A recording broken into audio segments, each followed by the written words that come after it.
Krishna. Today is going to be a class on emotions, the energy that destroy you or deliver you. We all struggle with emotions, so I thought it would be a very nice topic to speak about these specific emotions that can either destroy us or deliver us, and so how to properly decipher the emotions that actually guides us and the ones that bewilders us. And we're going to start with Jaya Radha Madhava. Jaya Radha Madhava Kunja Bihari. Jaya Radha Madhava Kunja Bihari. Jaya Radha Madhava Kunja Bihari. Jaya Radha Madhava Kunja Bihari. Gopi Vallabha Giridhari. Gopi Vallabha Giridhari. Gopi Vallabha Giridhari. Gopi Vallabha Giridhari. Yashodanandana Brajajanandana. Yashodanandana Brajajanandana. Yamuna Tira Vanachari. Yamuna Tira Vanachari. Jaya Radha Madhava Kunja Bihari.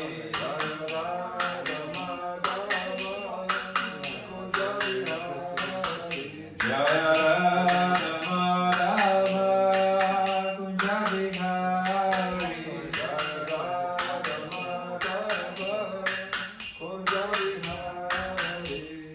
Gopi Vallabha Giridhari. Gopi Vallabha Giridhari. Gopi Vallabha Giridhari.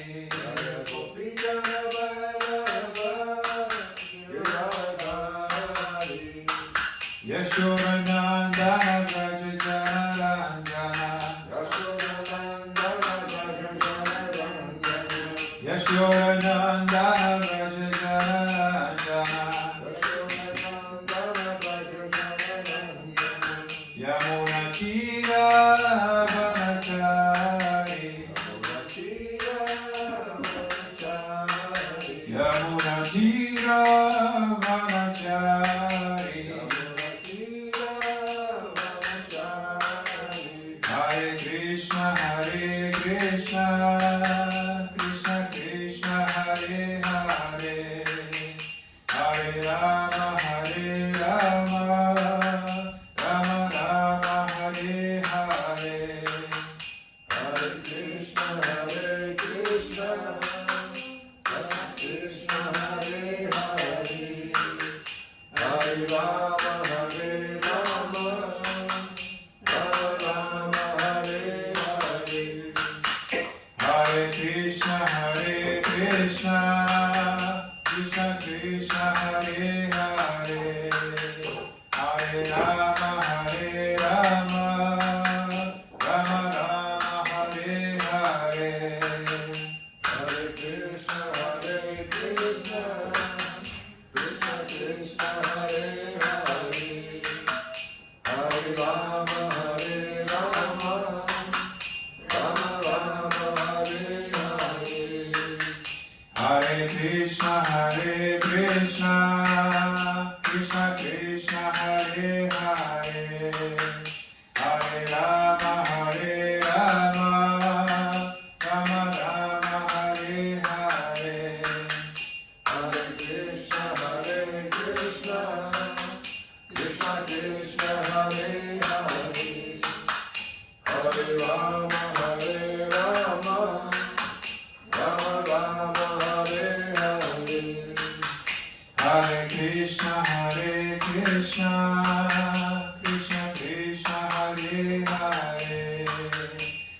Hare Rama, Rama Rama, Hare Hare, Hare Krishna, Krishna Krishna, Hare Hare, Hare Rama, Rama Rama, Hare Hare.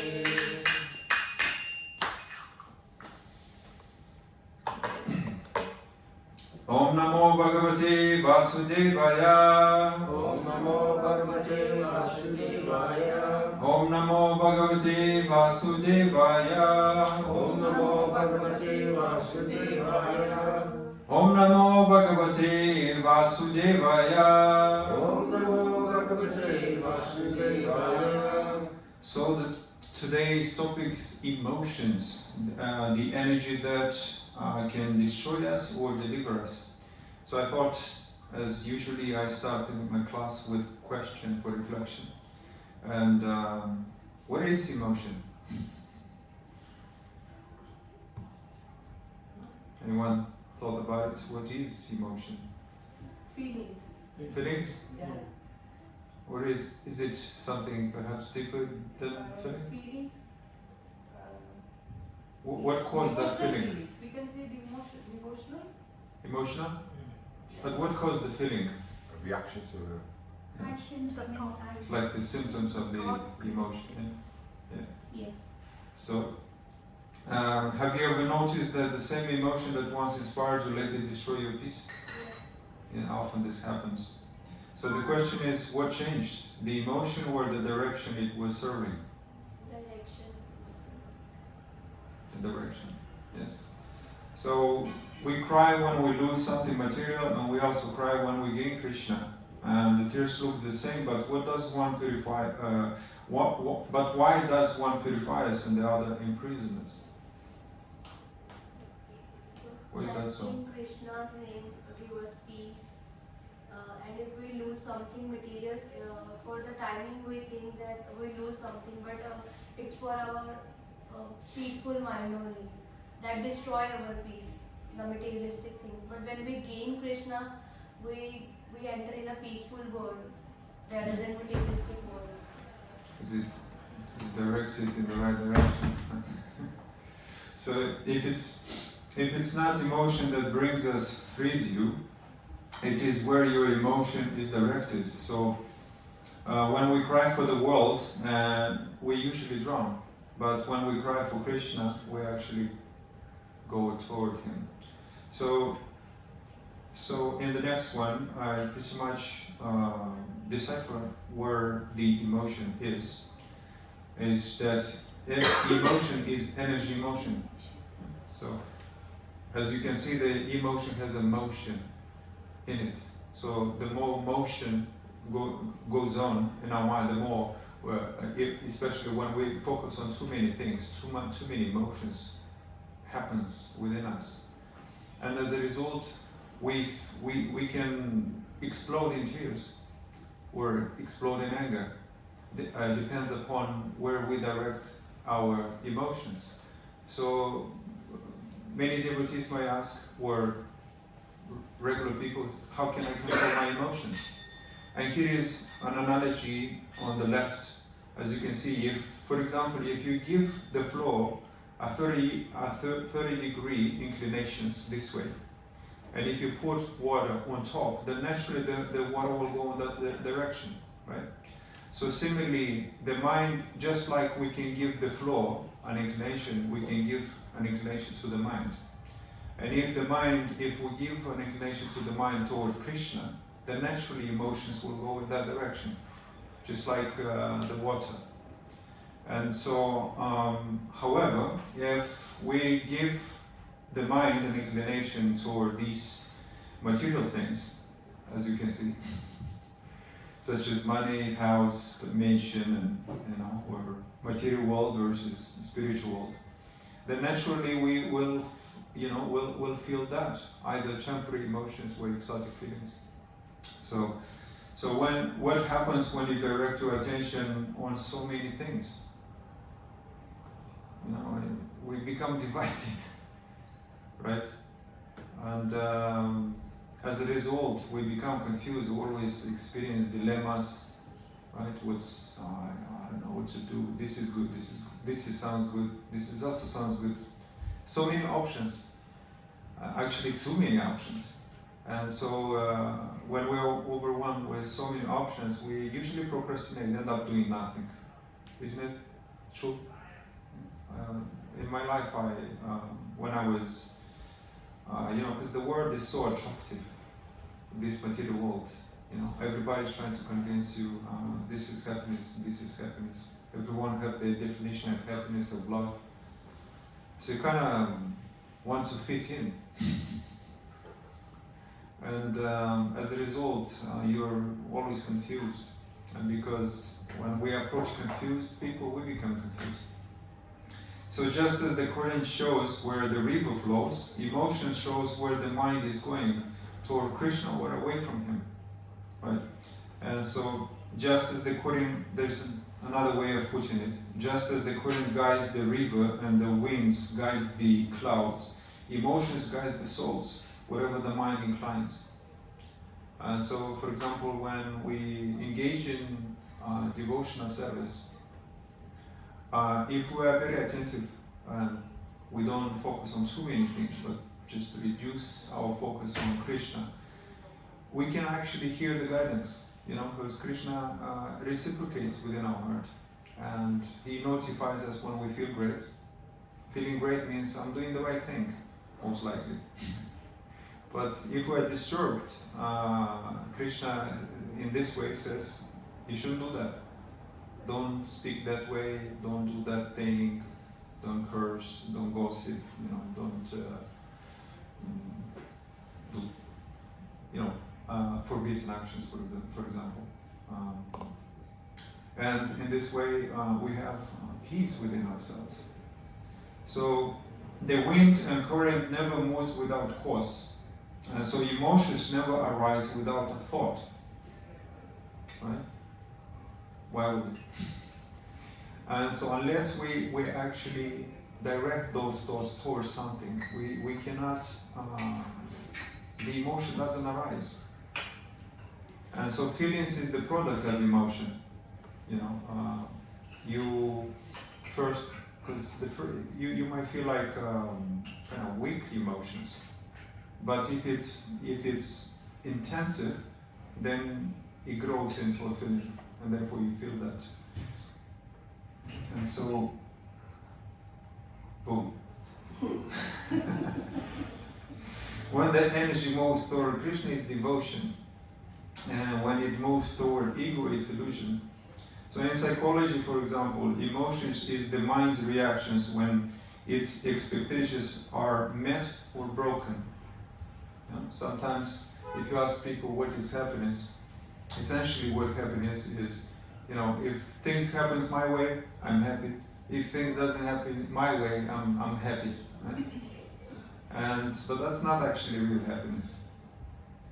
Real happiness, the best definition I came across is the exchange of emotions between Krishna and his devotees. That's the real eternal happiness. But when there is an exchange of things between matter and me, can we feel anything?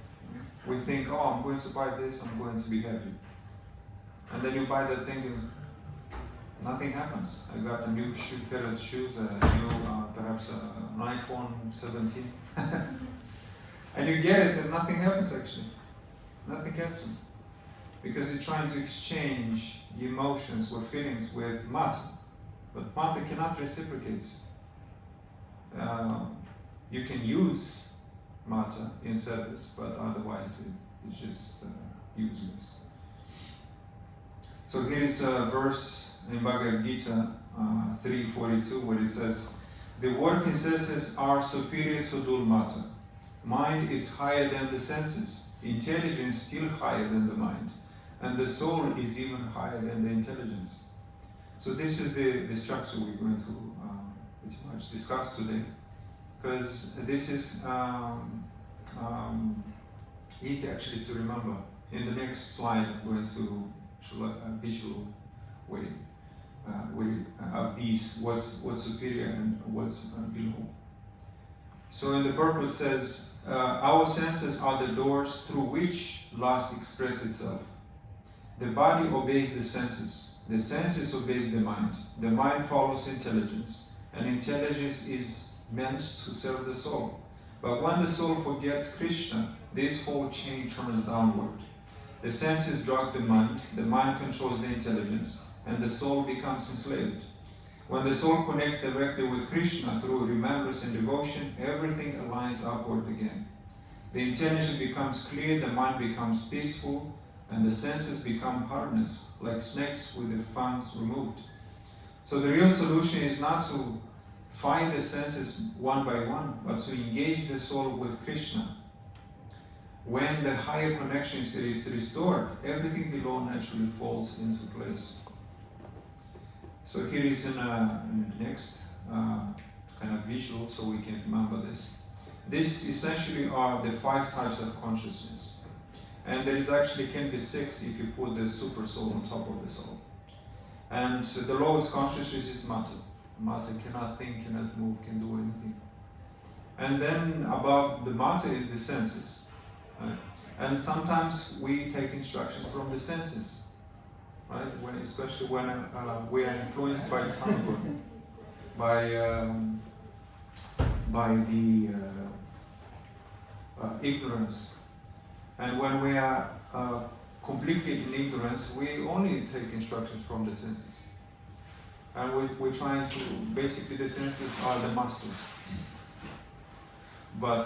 And so when we take instructions only from the senses, we become slaves. And recently I asked a person who is kind of deep into ignorance. And I said, who is your master? Who are you submitting to? And he says, myself. And when he refers to himself, obviously it's his senses. He doesn't trust anybody, he doesn't listen to anybody.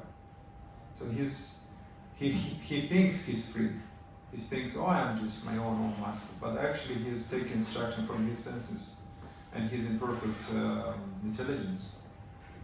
He doesn't trust a higher intelligence. And therefore he stays there. And is miserable. And above the senses is the mind.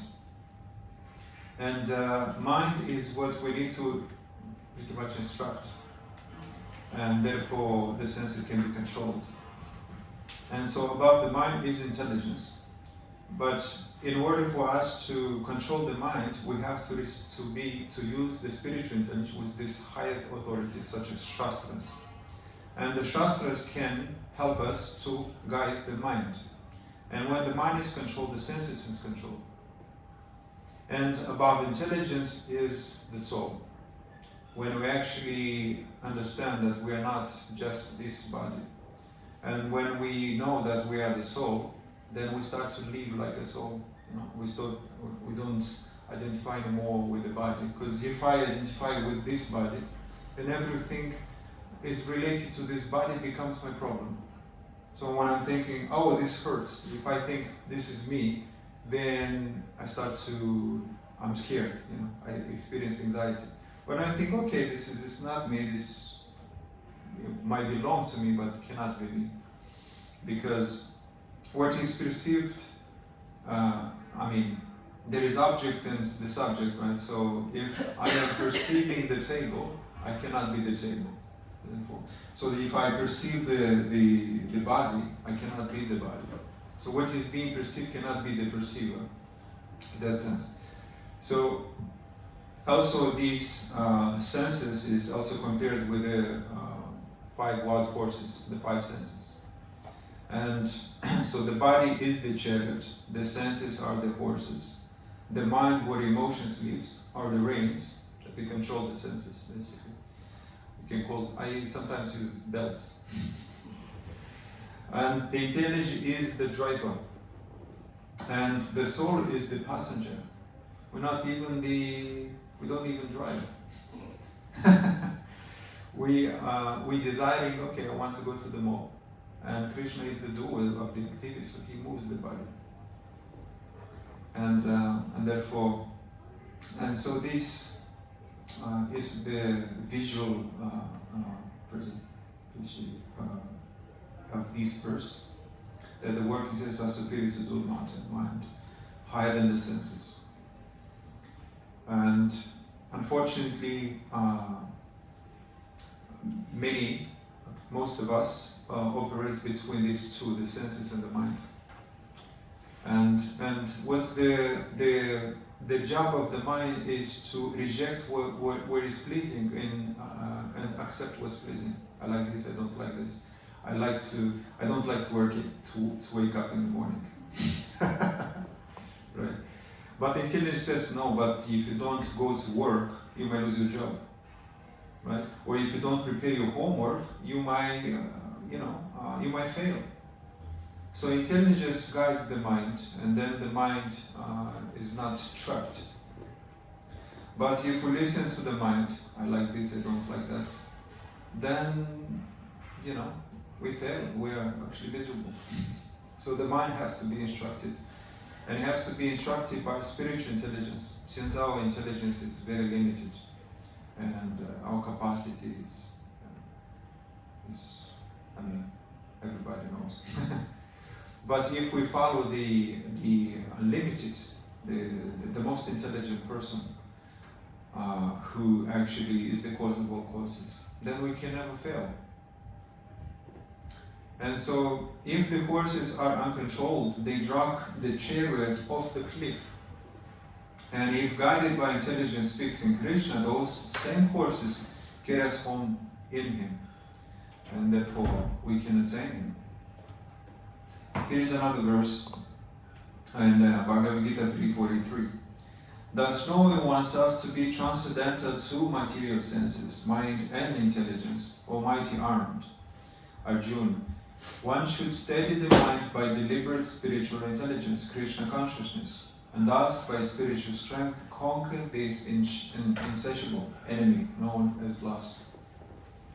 Thus, so Krishna consciousness is the key, which is spiritual intelligence, using the Shastras to guide the mind. And therefore, by spiritual strength, we can conquer this insatiable enemy known as lust. Because if we don't control the mind, we fall into the lust. And lust is among the 6 enemies that prevents us from cultivating our relationship with Krishna. So in the I summarized as well the purport. So the chapter teaches that the path to true spiritual life is Krishna consciousness, realizing oneself as the eternal servant of God, rather than chasing personal voidness. In material life, we are naturally pulled by lust, desire, and control, which are our biggest enemies. By developing Krishna consciousness, one can gradually gain mastery over the senses, mind, and intelligence without abandoning duty. Simple physical exercise or philosophical speculation alone cannot lead to spiritual life. Intelligent training in Krishna consciousness is essential to rise above material influences. True freedom comes from not from giving up work or practicing postures, but from Krishna consciousness, which gradually masters the mind, senses, and desires. So, anyone knows how to engage the senses, for example? How do you engage your senses? Chanting. Let's engage the tongue. Dancing. Sorry? Dancing. Dancing in front of the deities. Eating prasad. Eating prasad. Associating with devotees. How? Associating. Yes. Yeah, associating. But the senses in particular. Senses. There's the sense of associating with devotees, so we're engaging our senses as well. When you're talking, learning, discussing. Yeah, that's one. This is working. The tongue is called working senses. Yeah. Being present with the smells and the sounds and what's happening moment by moment, Yeah. and actually noticing the senses that arise, sensations, feelings, sounds. So you're referring to the ears, Taste. engaging your senses in the form of sound. All of it. So sight, Yeah. sound, smell, taste, touch. Yeah, that's good. So we, by engaging our ears in hearing favorable topics such as Krishna Katha, Bhagavatam class, we purify our ears. If we engage our eyes in seeing the Lord's form, we purify our eyes. If we engage our tongue in speaking about, glorifying the Lord, we purify our tongue. If eating prasad, right?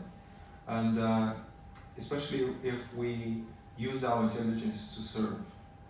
So the highest, the best, one of the greatest way to surrender is to surrender your intelligence. And by surrender your intelligence means you engage it in service, not trying to manipulate things. Right? So here's two more verses to kind of create a better impact. In Bhagavad Gita 262, from anger complete delusion arises, and from delusion bewilderment of memory. When memory is bewildered, intelligence is lost, and when intelligence is lost, one falls down again into material pool. And so here is another version, like visual presentation about the five levels of consciousness, which one comes first. In this case, when from anger, complete delusion arises. I'm pretty sure everybody experiences that when you're in conflict, right? You become angry with somebody, and you're trying to be reasonable, and you can't. You say the most foolish things during anger, because delusion arises from anger, and therefore bewilderment of memory. You start to forget about the most rational things during anger, right? Have you experienced this? And then once you had that argument, you left that person, you start to become reasonable all of a sudden. It's like why did I think of that? I could have said this, I could have said that. But during that argument, you said the most foolish things, because the mind become bewildered due to anger. So we cannot be reasonable. And then once the bewilderment of memory is there, intelligence is lost, right? So we cannot really make good decisions. And once intelligence is lost, then we fall down again. Basically, character is lost after intelligence. And so if the character is lost, then we are done. We are back into ignorance. We fall into this material pool. So it's good to know this and how the sequence happens. From anger, complete delusion arises. From delusion, bewilderment of memory. When memory is bewildered, intelligence is lost, and intelligence is lost and falls down again into this material pool. So in the next verse, in 63, is while contemplating the object of the senses, a person develops attachment for them. And from such attachment, lust develops. And from lust, anger arises. And this is very important verse. Because essentially when we contemplate anything, have you noticed that when you contemplate on a desire, you essentially surrender to that desire? Because it pulls you into that direction. Now all of a sudden, if I contemplate on, let's say, a material desire, I want a house, or I want an iPhone, or I want some clothes, or I want a car, then because you surrender to the idea, to that desire, you start to actually walk toward that. You start taking stride. Okay, well, how can I accomplish this? Now you have to work your butt, for several months to attain that, and therefore all your attention, you engage all your senses in achieving that. So you surrendered. The desire pulls you. So in the same way, if we actually contemplate on Krishna, we surrender to Krishna. Our behavior transforms, and therefore our actions. So in summary, the teaching emphasizes that without Krishna consciousness, the senses always seek material gratification. And even great souls, demigods, and meditators can be influenced by desire. The senses require engagement, and if they are not engaged in the transcendental love and service of the Lord, they will inevitably pursue material objects. So true spiritual success does not come from artificially suppressing desires or practicing impersonal renunciation. Instead, it comes from offering everything in service to Krishna, which spiritualizes all activities and keeps the mind free from material agitation. A devotee naturally develops a higher taste for spiritual enjoyment, making sense gratification no longer attractive, while the non-devotee desire, despite attempts at renunciation, remains vulnerable to desire and falls back into material bondage. So without Krishna consciousness, desire rules. Therefore, even gods and sages cannot resist the senses. Real renunciation is offering everything to the Lord. Then the world itself becomes spiritual, and the mind stays free. Serve Krishna and all become spiritual, but when we ignore him, and desire enslaves even the mighty. So I heard one class, Radhanath Swami, he explained simply how this detachment happens. Is because it's funny the way it sounds even, and it's easy to remember that detachment is accomplished through attachment. But that attachment should be to eternal things, to eternal activities. If we become attached to eternal activities, we become naturally detached from temporary activities. And because once we develop higher taste, we lose taste for the lower taste. And this is the only way we can purify our senses, by engaging in higher things, in spiritual activities. Because we are spirits, and so a spirit taken out of the spiritual world, put into this material world, cannot actually stay much, live an eternal life. And there is a very nice story. I often share that story about a princess who was stolen by some pirates, and they took her on the board, and they tried to make her submit to them. But since she was accustomed to a kingdom, where she pretty much ruled as servants, she disobeyed them. So they thought, well, what can we do with her? So they didn't find use of her. So they throw her over the board in the sea. And she was pretty much almost drowning. And a fishman happens to be around, and he saved her and took her into his shelter. And but she was very weak, so he started to care for her, and then she got well. And eventually the fishman fell in love with the princess. And so he was trying to please her all the time. But no matter what he would do, she would never feel happy. And he would, one time he brought a big fish, another time he brought a tiger, some to kind of, impress her. But no matter what he would do, how many attempts he would try, she was never happy. And so one day he realized that I can't make her happy, because after all, she's a princess, and she'd been accustomed to live in a kingdom, where she pretty much had everything. She had any food that she wanted, any dress, servants, gold, all sorts of jewelry. And so similarly, the moral of the story is that we also act like that, because we don't belong in this material, we belong in the kingdom of the Lord, in Goloka Vrindavan, where we had everything. And now we are in this material world looking for things that we've lost.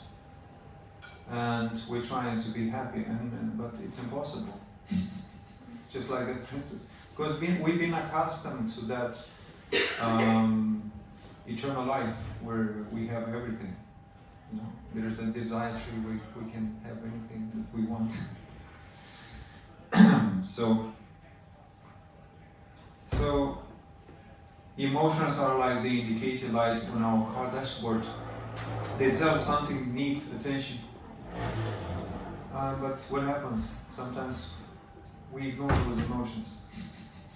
We feel bad, but we're trying to kind of explain why, find different explanations. But you know, when we do the wrong, everybody knows things that we shouldn't do, but we still do it. You know, sometimes we know we don't need to smoke or drink, but people still do it. And so, unfortunately, sometimes we ignore those emotions that are actually Krishna's guidance. He said, don't smoke, don't eat those particular things or old food. But we still do it. Right? And so, but if you break the dashboard because you don't like the lights, the problem doesn't go away. And this can be compared with also with the tooth problem. You know, sometimes we see the tooth problem, we can ignore it. And we drink painkiller, thinking, oh, this will solve the problem. But actually the root cause of the problem is still there. And so if you keep ignoring that tooth problem, eventually we lose the tooth. But if you have to compare with the body, if we keep ignoring our problems, internal problems, eventually we lose the body. And we don't get the opportunity to actually surrender to Krishna fully in this life, unfortunately. Right? And so, yeah, so when anger or fear arises in me, do I listen to the message or break the dashboard?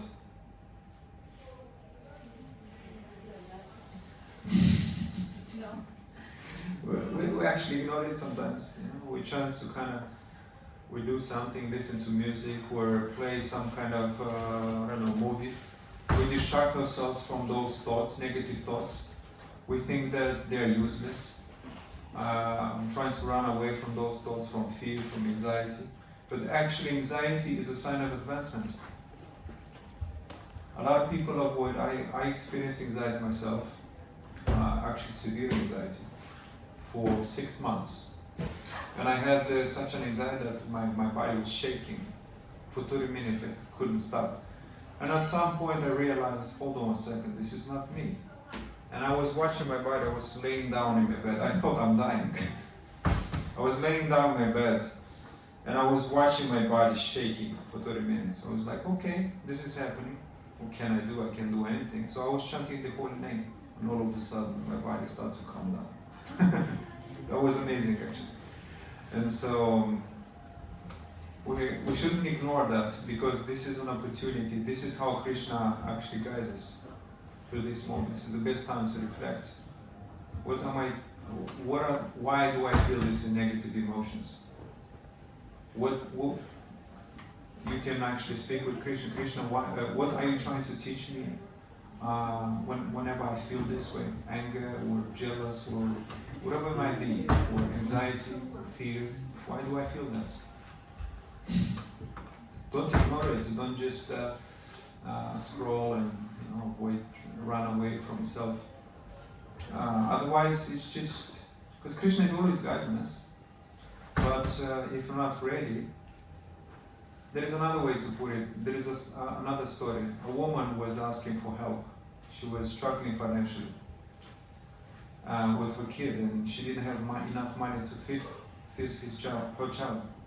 And she prayed once, Krishna, please, can you help me? Give me some money so I can, feed my child. And next day, her neighbor came, knocked on the door, and asked her for a favor. Could you please, do you think you can help me to, I have some gardening to do.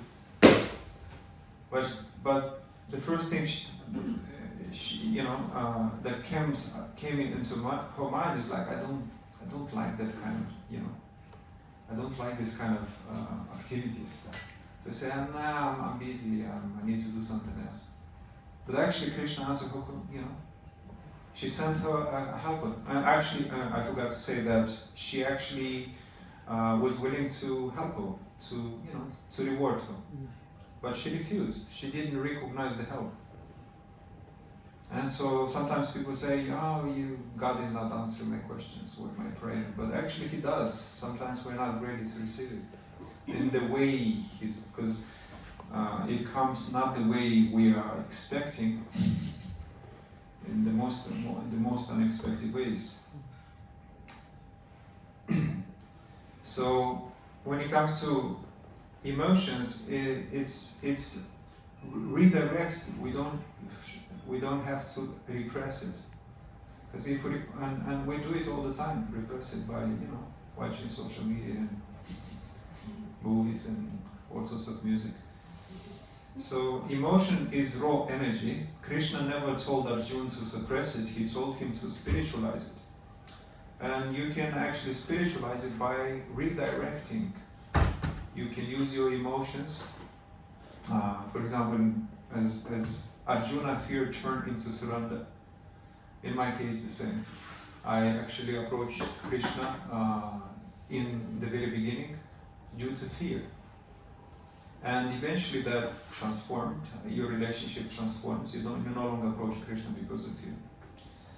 His confusion turned into clarity, and his emotion became devotion. And you can use anger, for example, to accomplish things. Not to avoid anger, but to use anger to do even more for Krishna. So, fire can burn in the house or cook the offering for Krishna is the same fire, only its direction. The direction changes. The same fire that can burn a house can also cook Krishna's meal. So that fire is our emotions. We can use it in the wrong way, where due to anger we can punish somebody, or we can work even harder. So it's a matter of redirecting our emotions, which determines the results. And it is in Bhagavad Gita 6.5, one must deliver himself with the help of his mind and not degrade himself. The mind is the friend of the conditioned soul, an enemy as well. And if the mind is not instructed, it becomes the enemy, because it's pulled by these 5 wild horses. But if it's directed, then the mind becomes the best friend. The mind becomes the means to attain, to do something. So when the mind serves the soul, emotions become purified. But when the soul serves the mind, emotions become like parents. Some people can't even sit 15 minutes by themselves in a room. Especially extroverts who constantly been addicted to social life. So it's been a nightmare during COVID. It was the worst nightmare for a lot of people. For those who engaged all the time their senses into lust, basically. So the mind is like a child. When guided, it's sweet. When indulged, it becomes a monster. So we shouldn't let our emotions drive, but put them in back seat. And the back way to pacify them is to engage them properly, to give them the right directions. So here's a practical dose for emotional master that I found useful along my journey is name it to tame it. I feel this versus I am. Sometimes we describe our emotion. When we have it, we say I'm angry, I'm mad, or I'm unhappy. But the best way to do it is to say not I am angry, but I feel anger. Because when you say I feel anger, you separate yourself from anger. But if you say I'm angry, then you become anger. It's very psychological and very logical. But sometimes and people who actually say I'm this, I'm that, they actually feel it, they become it. And it's a trick of the mind. If I say I feel anger, or I feel anxiety, versus I'm anxious or I am depressed. It's a huge difference. I feel depression versus I am depressed. Because if I feel I am depressed, it's like the end of the world.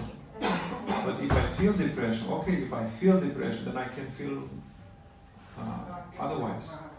I can feel also peaceful, loving. And so you can actually cultivate that.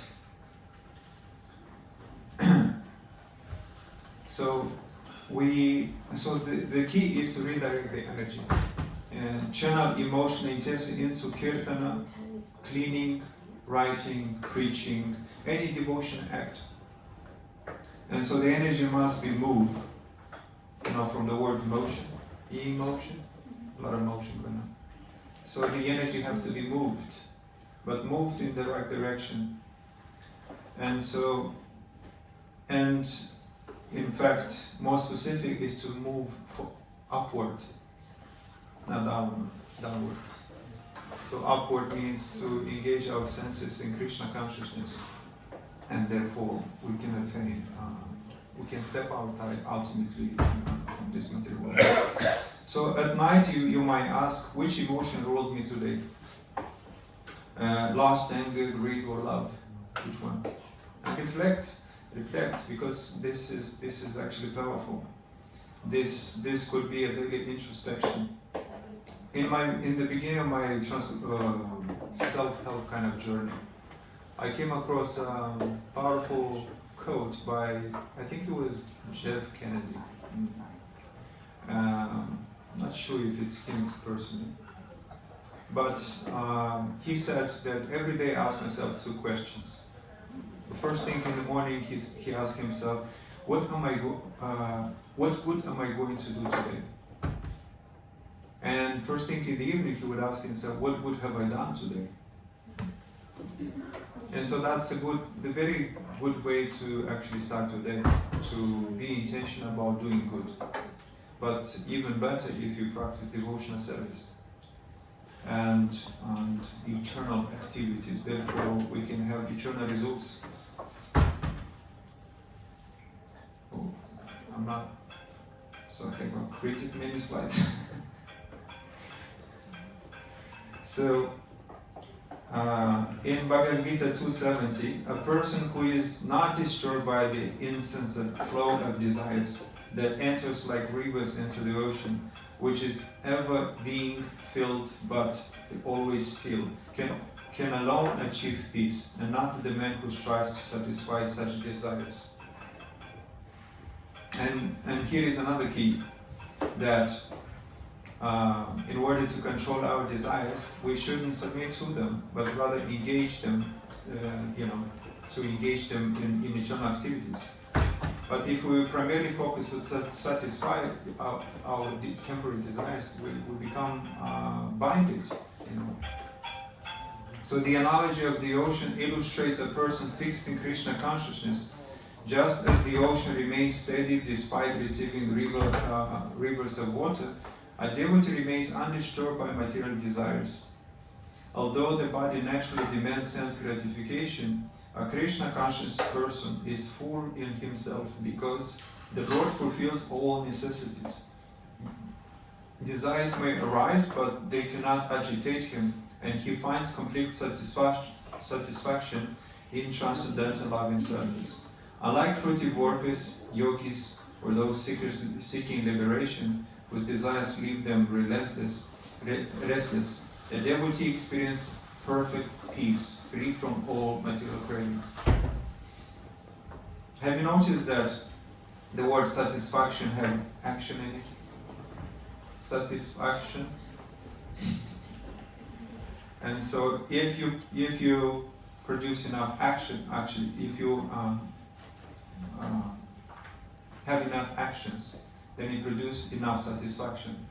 But we have to be specific with the type of actions that produces actually bliss and eternal satisfaction. So here is an interesting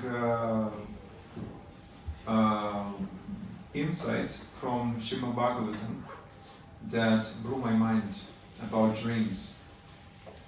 Where it says, by the grace of the Lord, Krishna, Mother Yashoda, saw all the universe and planets within the mouth of Krishna. Similarly, by the grace of Supreme Personality of Godhead Krishna, A Krishna conscious person can see all his dormant desires at one time and finish all his future transmigration. This facility is especially given to the devotee to make his path clear for returning home back to Godhead. Why we see things not experienced in this life is explained herein. That which is see is the future expression of gross body is already stocked in our mental stockpile. And here is the key. Because a Krishna conscious person does not have to accept a future gross body, his recorded desires are fulfilled in a dream. I was like, when I heard this, I was like, wow, that's very interesting. Krishna, because we don't have to take a devotee, doesn't have to accept another body. Krishna sometimes satisfies a devotee's desires within his dreams.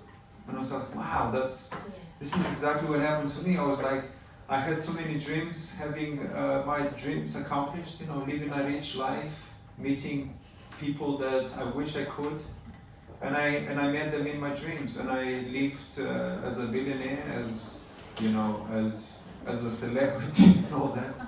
I was like, wow, that's very interesting. I woke up and was like, okay, what's the point? I mean, I tasted what it means to be a celebrity in my dream. So I said, I lost interest. It's like, it felt as though I've accomplished it in my dream. Because Krishna has fulfilled that. And here is the verse in 4th canto where it says this. So that's very interesting. So he diminished. Now I no longer want those desires. I was a billionaire in my dream. I was a celebrity. I met all the people I wanted to, So it's very interesting. And in this way, he pacifies those desires. So we shouldn't accept another body. And I read this once and I forgot. I was struggling to find this insight, but I found it. ChatGPT helped me.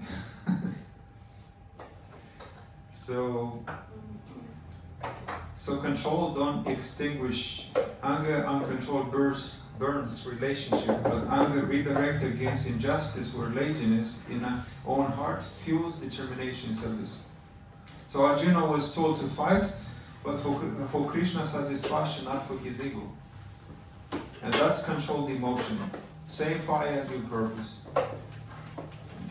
If you redirect your anger in service, redirect your emotions in service, the same fire, new direction, and therefore it becomes spiritualized. So one question we can reflect upon is the fire of my heart burning my home or lighting Krishna's life? And I actually have 5 more slides, but I won't be able to share all of them, but I have 2 more. And so this, I think this is one important slide. Train before the battle. You can control emotion in the moment if you train before the moment. Because if you want to speak on the stage, if you want preparing, it's very important. Because once you're on the stage, it's too late to rehearse the message. Right? So in the battle, it's the same. Just as the soldier trains in calm time so he doesn't panic under fire, a devotee trains his mind in sadhana so emotion don't hijack him later. So you can't chant your way out of anger during explosion. You have to do this before. And if you didn't chant before, the explosion. So sadhana builds the reflex of surrender. The default reaction of the mind becomes Krishna, help me, instead of why me. Because if we don't prepare, then we will have to repair. There is, have you ever heard about this? I think I heard from John Maxwell. If you don't prepare, you will have to repair. And sometimes it's a little bit too late. And here is one more. So emotions are like wind, powerful, unpredictable. If you let go of the string, which is intelligence, the kite will crash. But when held skillfully, the same wind lifts the kite high. And so if we don't fight emotion, we use intelligence and scripture to guide them upward. This is the only way how we can pacify our senses. And so bhakti doesn't destroy emotions, it gives the direction and dignity. And so we have to, yes. So with the last slide, I'm going to conclude. So every time you felt anger, fear, or loneliness, you turn it toward Krishna. What kind of devotee would you become if you do that? If you turn toward matter, it's one thing. If you turn towards people, materialistic people, it's another thing. But if you turn toward Krishna, I will leave you to reflect on that. And so, with this one, thank you very much. Hare Krishna.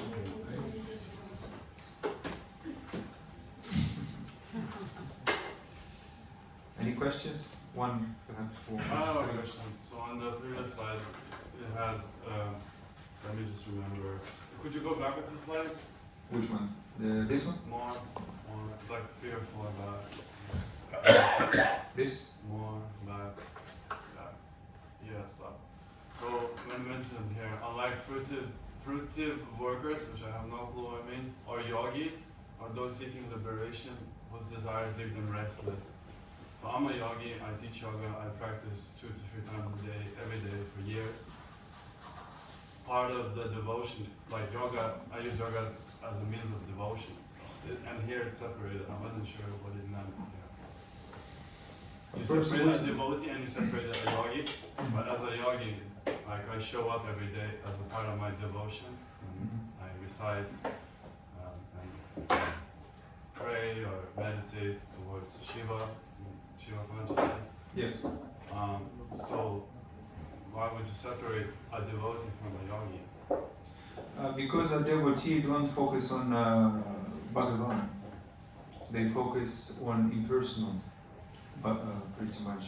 Because through yoga, you can realize only Paramatma, the localized Paramatma, which is localized Krishna. Through Jnana you can realize Brahman. Through yoga you can realize, especially Ashtanga, you can realize localized. In Christianity it's called the Holy Spirit. And through Bhakti you can realize actually Bhagavan. So that's the very reason it says here, alone achieve peace. Because you cannot actually have a reciprocal relationship with Brahman. Because he doesn't have a form. But you can have a direct reciprocation with Bhagavan. So in that sense. For me it's very intuitive.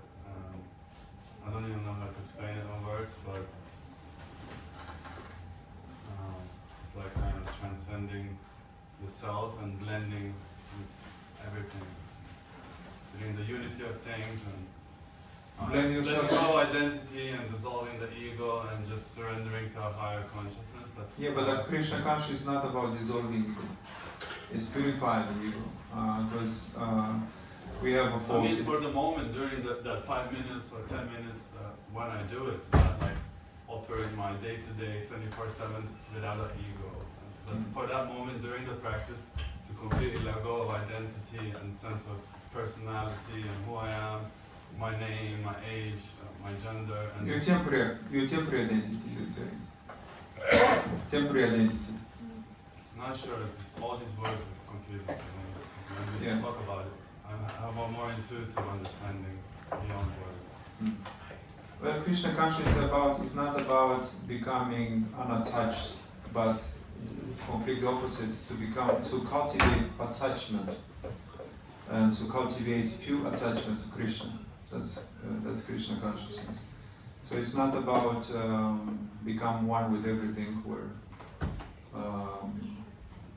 merging into the impersonal being, losing identity.